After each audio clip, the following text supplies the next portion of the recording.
बिस्मिल्लाहिर्रहमानिर्रहीम। अस्सलाम वालेकुम नाज़रीन, आप यूट्यूब चैनल देख रहे हैं। मैं इमरान खान हूँ और जो मामला अमेरिका से शुरू हुआ था वो बढ़ता बढ़ता बहुत ज़्यादा बढ़ गया और पाकिस्तान की हुकूमत को और इस्टेब्लिशमेंट को उसकी वजह से एक मुसीबत पड़ी हुई है। इनका अंदाज़ा पहले ये था कि वहाँ पे अमेरिकन इस्टेब्लिशमेंट की मर्ज़ी के मुताबिक ही इलेक्शन होगा और जो बाइडन दोबारा जीत जाएगा उसकी पार्टी आ जाएगी और ये अपनी पॉलिसीज़ के साथ आगे बढ़ पाएंगे। लेकिन मुसलमानों ने बहुत बड़ी तादाद में वोट डाला डोनाल्ड ट्रंप को वैसे भी एंटी एस्टेब्लिशमेंट वहाँ पे वोट पड़ा है और उसकी वजह से डोनाल्ड ट्रंप ने वो इलेक्शन जीत लिया। अब अमेरिकन एस्टेब्लिशमेंट को शिकस्त हो गई है तो जो उसकी प्रॉक्सीज हैं पूरी दुनिया के अंदर, ये उनकी भी शिकस्त है और उनके खिलाफ अब मामला आगे बढ़ेंगे। यूक्रेन को जाते जाते बहुत बड़ी मिकदार में हथियार देना चाहता है जो बाइडन या उनकी इंतजामिया। डोनाल्ड ट्रंप और उनके लोग इसके खिलाफ हैं। अब वो फौरी तौर पर ये हथियार पहुंचाना चाह रहे हैं, इमदाद देना चाह रहे हैं। इस हवाले से अमेरिका में एक अपोजिशन और हुकूमत के बीच में, या आप ये समझ लें डेमोक्रेट्स और रिपब्लिकन्स के बीच में इस वक्त एक सर जंग जैसी कैफियत बनी हुई है। लेकिन पाकिस्तान को लेकर जो अमेरिका की आने वाली एडमिनिस्ट्रेशन है, ट्रंप की एडमिनिस्ट्रेशन है, उसके अज़ाइम बहुत क्लियर होते चले जा रहे हैं। यानी ट्रंप और उसकी टीम के हवाले से तमाम टीवी चैनल्स को पाकिस्तान में यह हदायत की गई है कि तमाम टीवी चैनल मोहतात रहें और ट्रंप की या उनकी टीम के किसी मेंबर की तज़हीक ना की जाए, कोई तज़हीक अवेद गुफ्तगू ना की जाए। अगर तो ये खबर दुरुस्त है और ये खबर मुख्तलिफ सोर्सेज से आई है और ये इस खबर के ऊपर अगर हुकूमत पाकिस्तान कायम रहती है और एस्टेब्लिशमेंट पाकिस्तान की कायम रहती है तो फिर आपको सबूत इस तरह मिलेगा कि वो चंद नाम जिसे भर्ती किया गया, हुकूमत के बहुत हमायती लोग हैं जिन्हें पाकिस्तान टेलीविजन में भर्ती किया गया, अगर वो ट्रंप और उसकी आने वाली टीम के खिलाफ बात करना बंद कर देंगे तो फिर आपको आइडिया हो जाएगा कि वाकई में हुकूमत की ये पॉलिसी है। नाज़रीन, पहले पाकिस्तान के मीडिया में क्या चल रहा है, अमेरिका में किसी को इसका पता ही नहीं होता था। ना अमेरिका की हुकूमत की इस पर तवज्जो होती थी, ना वो कभी इस तरफ देखते थे। इतना इंपॉर्टेंट उनके लिए था भी नहीं। इवन पाकिस्तान भी उनके लिए इतना इंपॉर्टेंट नहीं है। हाँ, माजी में अपनी स्ट्रेटेजिक वैल्यू की वजह से अफगानिस्तान में उनके इंटरेस्ट या चाइना में उनके इंटरेस्ट, अभी तो इंडिया उनका एक ऐसा पार्टनर है जिससे वो बहुत सारा कुछ हासिल कर देते हैं खत्ते में। अफगानिस्तान और रशिया को लेकर और सेंट्रल एशिया को लेकर या ईरान को लेकर अमेरिका के जो इंटरेस्ट थे उसकी वजह से पाकिस्तान बहुत इंपॉर्टेंस इख्तियार कर जाता था।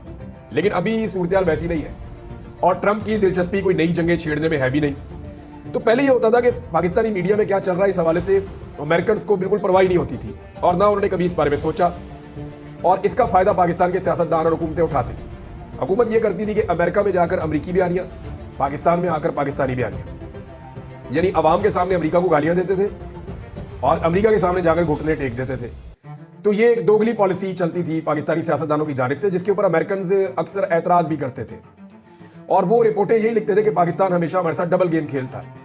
पाकिस्तान के अंदर ये कुछ और होते हैं और अमेरिका जाकर हमारे सामने ये कुछ और बन जाते हैं। तो उसकी वजह से पाकिस्तान का एतबार भी नहीं होता था। इमरान खान साहब बड़े स्ट्रेट फॉरवर्ड आदमी है, वो अमेरिका में गए, उन्होंने उसी तरह उनकी बॉडी लैंग्वेज देख लें, बातचीत देख लें, तो वो क्लैरिटी थी उसमें। और पाकिस्तान में आए तो वहाँ पर भी उनकी क्लैरिटी थी। और ये इमरान खान साहब की ट्रेनिंग है ना। आप ये देखें कि जब अमेरिका ने पाकिस्तान के बैलिस्टिक मिसाइल सिस्टम को मदद फराहम करने वाली 4 कंपनियों के ऊपर पाबंदियां लगाई तो हुकूमत से पहले पाकिस्तान तहरीक इंसाफ ने उसकी मजम्मत की है। जुल्फी बुखारी और उमर अयूब या बाकी पाकिस्तान तहरीक इंसाफ के जो लोग हैं, इन सब ने इंतजार नहीं किया इस बात का कि हुकूमत इसके ऊपर क्या करती है या इमरान खान साहब का क्या मौक़िफ़ आता है। नहीं, स्टेट में सबने कहा कि पाकिस्तान के ऊपर पाबंदियां लगाना या पाकिस्तान के हथियारों को शक की नज़र से देखना या पाकिस्तान में हथियारों को कमज़ोर करना, पाकिस्तानी मिलिट्री को कमज़ोर करना, ये हम इसको बर्दाश्त नहीं करेंगे। उन्होंने ना सिर्फ मजम्मत की बल्कि इसको एक दोहरा मेयार करार दिया, क्योंकि इंडिया के बारे में उनकी पॉलिसी कुछ और है। वैसे मैं आपको ये बता भी देता हूँ कि दूर तक मारने की सलाहियत पे अमेरिका को एतराज़ है ना। अभी उनकी कोई खबरें भी आ रही हैं कि जनाब पाकिस्तान के पास इतनी कैपेसिटी है कि जो खित्ते में अमरीकी मफादात है उनको हिट किया जा सकता है या अमेरिका के ऊपर भी पाकिस्तान अपने मिसाइल्स के साथ अटैक कर सकता है। अमेरिका और पाकिस्तान ऐसे हैं कि ग्लोब के 2 अलग अलग कोनों पे हैं। पाकिस्तान के पास इतना लॉन्ग रेंज तो कोई मिसाइल नहीं है जो जाकर अमेरिका में हिट कर दे। हाँ, लेकिन इस खित्ते में अमेरिका जहां पे मौजूद है वहां पे पाकिस्तान तक का मिसाइल पहुंच सकता है। यानी इस रीजन में जहां अमेरिका के बैरी बेड़े हैं या कुछ और है, तो वो उस हिसाब से अगर वो खबर कह रहे हैं तो वो तो बात ठीक है उनकी कि वो पाकिस्तान की एक्सेस में आ सकता है, पाकिस्तान अगर अपने मिसाइल प्रोग्राम को ऐसे ही कंटिन्यू रखता है तो। लेकिन असल मामला क्या है? असल मामला है इसराइल का। पाकिस्तान अगर लॉन्ग रेंज वेपन्स अपने बनाता रहता है तो इसराइल खतरे में आ जाता है और इसराइल कभी नहीं चाहेगा कि वो पाकिस्तानी रेंज का शिकार हो जाए। अब जरा अगर आप मुवाजना करें पाकिस्तान का और इंडिया का तो आपको आइडिया हो जाएगा कि कौन कहां खड़ा है। पाकिस्तान का जो सबसे दूर तक हिट करने वाला मिसाइल है, जो सबसे दूर तक मारता है, उसका नाम है शाहीन 3 ये शाहीन 3 सबसे दूर तक मारता है। इसकी जो रेंज है मैक्सिमम वो है 2750 किलोमीटर, यानी 2750 किलोमीटर तक शाहीन 3 जो है वो हिट कर सकता है। और ये पाकिस्तान का वो हथियार है जो सबसे दूर तक बैलिस्टिक मिसाइल मारता है। इंडिया का जो हथियार है जो सबसे दूर तक हिट कर सकता है उसका नाम है अग्नि 5, और अग्नि 5 की जो मैक्सिमम रेंज है वो 5000 से 5500 तक बताई जाती है। यानी 5000 तो कंफर्म रिपोर्ट्स हैं कि अग्नि 5 मारता है। पाकिस्तान से दुगनी इंडिया के पास कैपेसिटी है कि उनका मिसाइल पाकिस्तान से दुगनी रेंज तक जा सकता है वॉरहेड्स को लेकर। लेकिन इंडिया को अपने लिए खतरा नहीं समझता, ना इसराइल ना अमेरिका अपने मफादात के लिए खतरा समझता है। पाकिस्तान के बारे में एक ट्रस्ट डेफिसिट है और पाकिस्तान को लेकर इसराइल और अमेरिका ये बड़े मोहतात रहते हैं। तो एक दोहरा म्यार है। हालांकि पाकिस्तान अमेरिका का नॉन नेटो इत्तेहादी भी है, लेकिन इसके बावजूद पाकिस्तान के ऊपर अमेरिका का ट्रस्ट नहीं है। और ये वजह पाकिस्तान के पॉलिटिशियंस हैं, पाकिस्तान की एस्टेब्लिशमेंट है, जिन्होंने कभी भी क्लैरिटी के साथ बात नहीं की, हमेशा धोखा देने की कोशिश की है। बहुत सारे अमेरिकन को ये लगता है, यानी हमें जहां अमेरिकन से बहुत सारे शिकवे और शिकायतें वहां उनको भी हमसे हैं। दूसरी तरफ पाकिस्तान तहरीक इंसाफ ने फौरन इसकी मजम्मत की है, जबकि हुकूमत अभी सोच रही थी कि मजम्मत करनी है या नहीं करनी। ये फर्क है इमरान खान में और बाकी लीडरशिप में, वो फायदा और नुकसान देखकर फैसला करते हैं, जबकि इमरान खान साहब पाकिस्तान का फायदा और नुकसान देखकर फैसला करते हैं और उनके लोगों ने भी यही रविश अपनाई है। अब हुआ यह है कि वो अमेरिकन जिन्हें पाकिस्तान के मीडिया की फिक्र नहीं होती थी, उन्हें कैसे पता चलना शुरू हो गया, तो उसकी वजह ओवरसीज पाकिस्तानी। जो ओवरसीज पाकिस्तानी अमेरिका में रहते हैं वो लॉबिंग उन्होंने अपनी बड़ी जबरदस्त और तगड़ी कर ली है। कुछ पहले से इस काम में मुतहर्रिक थे, कुछ अब मुतहर्रिक हो गए हैं, और अब उन्हें पाकिस्तानी अवाम की और ओवरसीज पाकिस्तानियों की पूरी दुनिया से बड़ी तगड़ी सपोर्ट भी है।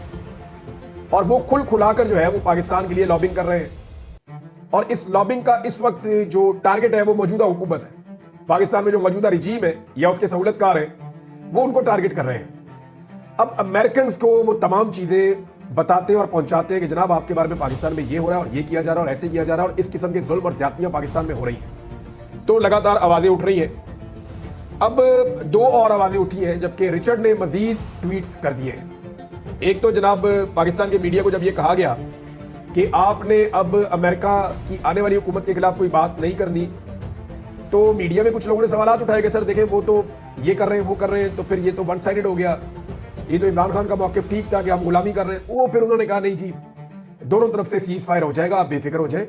आपने यहां से कोई ऐसी चीज नहीं करनी कि अमेरिका की आने वाली हुकूमत की तौहीन हो जाए, लिहाजा वहां से भी अब नहीं होगी। तो इसके ऊपर हमारे कुछ दोस्तों ने जो है वो इसको सोशल मीडिया में चढ़ा दिया कि अमेरिका की जानिब से अब कोई ट्वीट नहीं आएगा या उनकी जानिब से अब कोई इस तरह की हरकत नहीं होगी। लेकिन उसके बाद हमने देखा रिचर्ड ने दोबारा लिख के डाल दिया कि फ्री इमरान खान। तो वो लगातार ये चीजें कर रहे हैं, और ना सिर्फ रिचर्ड ये कर रहे हैं बल्कि ऐसा महसूस होता है कि डोनाल्ड ट्रंप की जो आने वाली एडमिनिस्ट्रेशन है उन सब ने ये फैसला कर रखा है कि पाकिस्तान के अंदर जो जुल्म और ज्यादती हो रही है उसके ऊपर उन्होंने क्या मौक़िफ़ लेना है।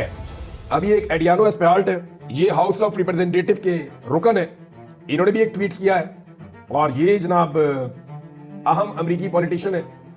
उन्होंने लिखा जी कि I am deeply troubled by the recent reports alleging that dozens of protesters in Pakistan were killed by the national government। वो ये कह रहे हैं मुझे बड़ी तकलीफ है इस बात से, और ये पाकिस्तान के अंदर दर्जनों जो एहतजाज करने वाले मुजाहिरीन हैं उन्हें पाकिस्तान की जो कौमी हुकूमत है उन्होंने कत्ल कर दिया है।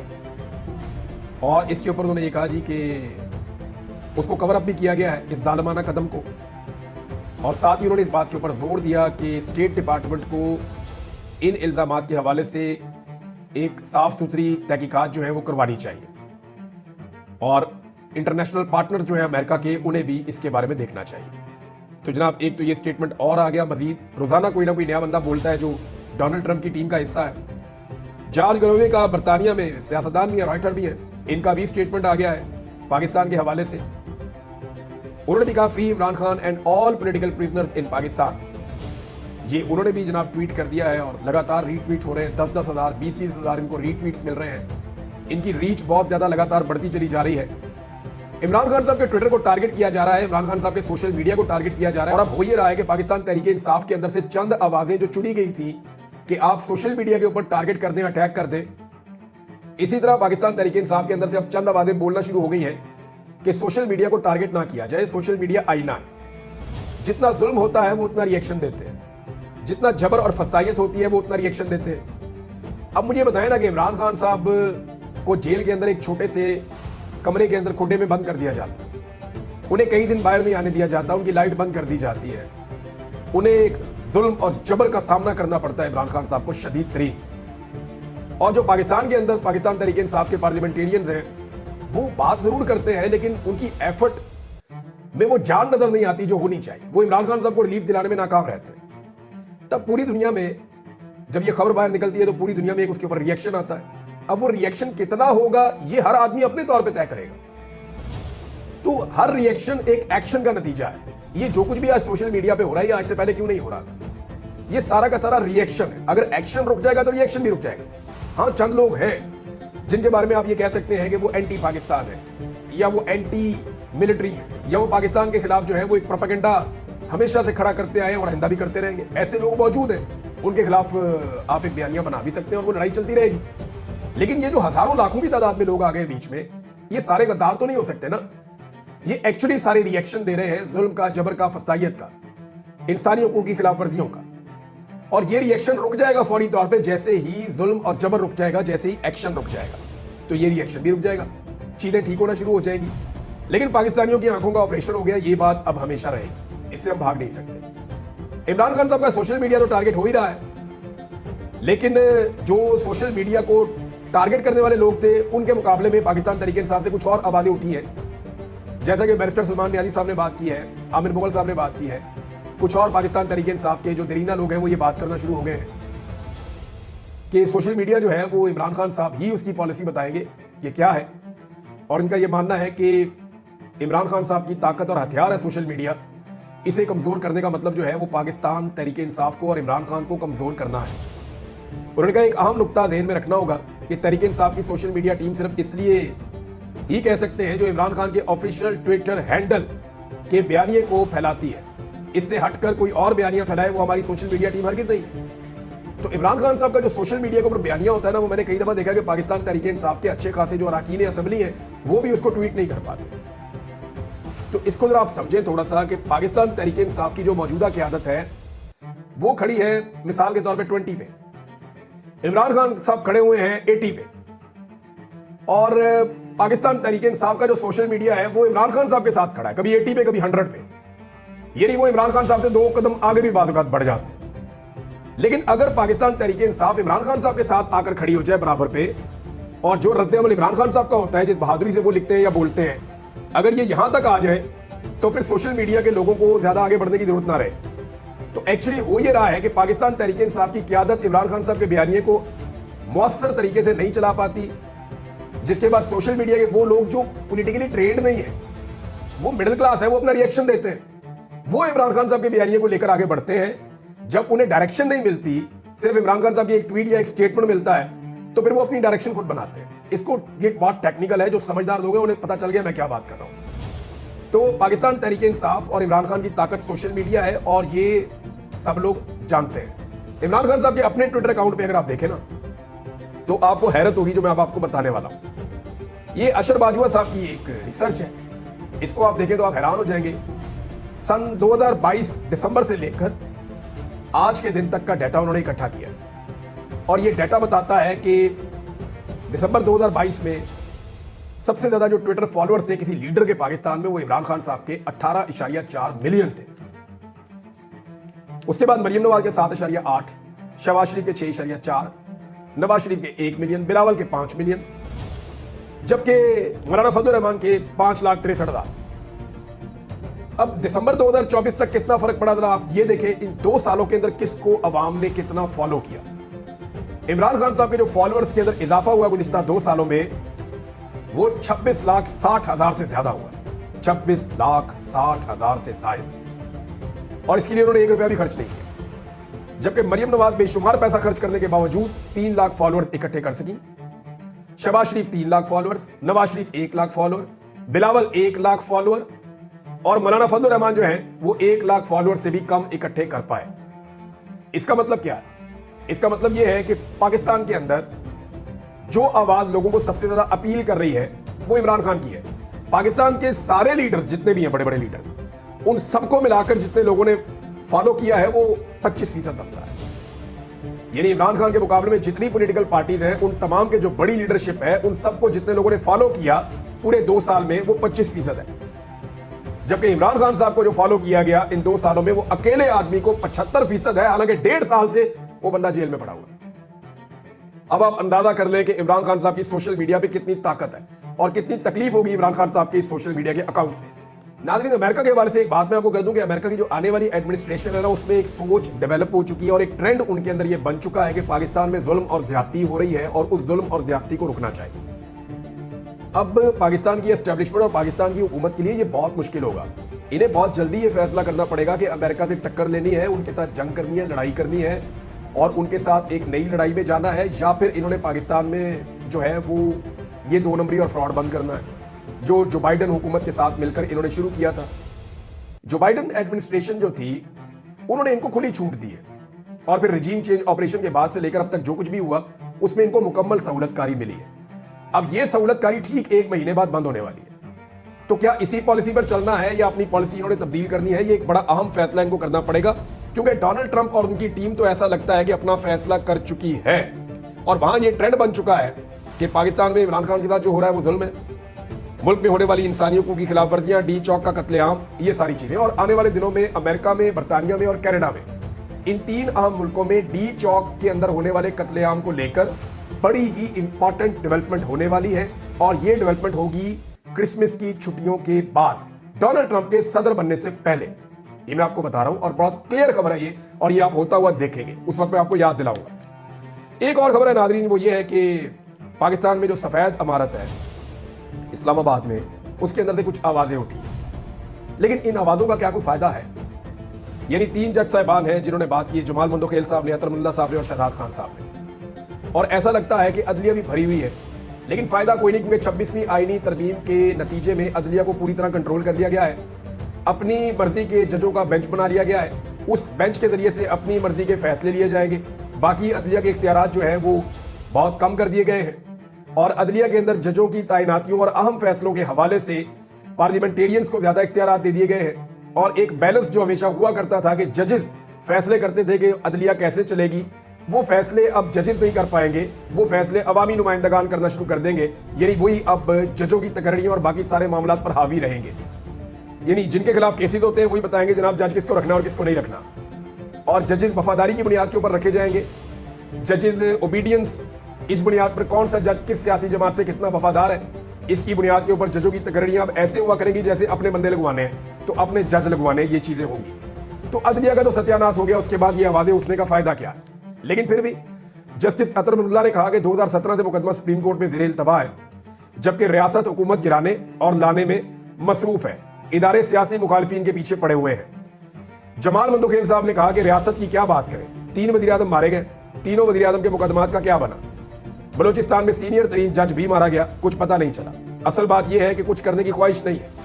दीगर 2 सूबों की निस्बत सिंध और पंजाब में तफ्तीश इंतहाई नाकस है। जब तक रियासती इदारे पॉलिटिकल इंजीनियरिंग में मुलव्वस होंगे यही हाल होगा। लोगों को इदारों पर यकीन नहीं, लोग चाहते हैं सारे काम सुप्रीम कोर्ट करे। जस्टिस अतरमुल्ला साहब ने कहा, यह इदारा सुप्रीम कोर्ट भी इतना सच बोलता है जितना हमारा मुआशरा। 40 साल बाद मुंतखब वज़ीर-ए-आज़म के कत्ल का एतराफ किया गया। वज़ीर-ए-आज़म के कत्ल से बड़ा जुर्म क्या हो सकता है? किसको जिम्मेदार करार देकर सजा दी जानी चाहिए थी? आइन पर अमल होता तो ये हालात ना होते। जस्टिस शहजाद मलिक साहब ने ऑब्जर्वेशन दी कि जिस मुल्क में वज़ीर-ए-आज़म का ये हाल हो कि आम आदमी का क्या हाल होगा। वज़ीर-ए-आज़म एक दिन वज़ीर-ए-आज़म हाउस में होता है तो दूसरे दिन जेल में होता है, किसी को पता नहीं कि किसने कितनी देर वज़ीर-ए-आज़म रहना है। अब ये जजेस बोल रहे हैं, लेकिन ये जजेस तो वो है जो पहले भी बेचारे बोलते रहते थे। लेकिन अदलिया पे जैसा कंट्रोल इस हुकूमत ने किया है, सहूलतकारी के नतीजे में एमएनए इसको अगवा करके पकड़ के इसको मार, उसको चुक, उसके बच्चे उठा, उसकी बीवी उठा, उसकी बहू उठा, ये जो इन्होंने किया है, अदलिया भी अब पाकिस्तान में टुथलेस है और इंसाफ जो है उसकी कोई उम्मीद बाकी नहीं है। अगर इंसाफ चाहिए तो अदलिया को आज़ाद होना होगा। क्या ये अदलिया आज़ाद हो पाएगी? उसी के लिए सब कोशिश कर रहे हैं। अब तक के लिए इतने, अपना ख्याल रखिएगा, अपने चैनल का भी। अल्लाह हाफ़िज़।